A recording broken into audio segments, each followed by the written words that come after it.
So, as you well know, the bipartisan Senate immigration bill, the most comprehensive in a generation, stuffed with Republican priorities, was killed before it could even get out of the Senate.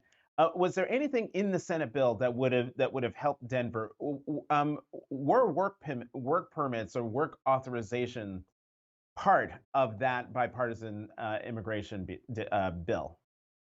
They were, and you're right, Jonathan. There were, this is what happens when you have divided government: is people have to work together and they have to compromise. Was everything in there that I wanted? Of course not. I would love a path to citizenship for folks that have been in this country for 10 to 20 years. But all the things we needed were in there. The first was it would have provided more border security to help manage the arrival of new migrants.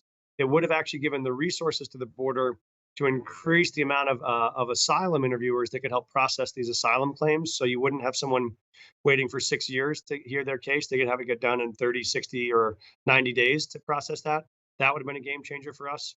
It did include federal resources to support cities like ours in welcoming people, and it did include accelerated work authorization. So as soon as someone arrived, they could start working. And I think that idea of maybe a heightened standard for asylum, but once you met that standard, you could work right away.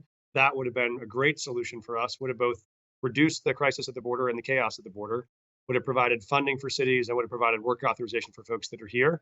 I think that was a surprisingly elegant solution given how dysfunctional DC can be. The fact that there were bipartisan alignment on that, I think, was really encouraging for us. Then, of course, so discouraging to see that Trump came in to kill the bill, not because it wouldn't have succeeded.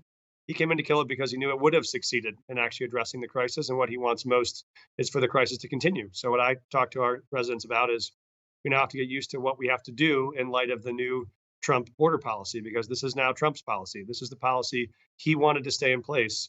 The chaos of no structure, no support, no resources for border cities or for us was what he and the House Republican leadership chose. And I think that's a great catastrophe for the country.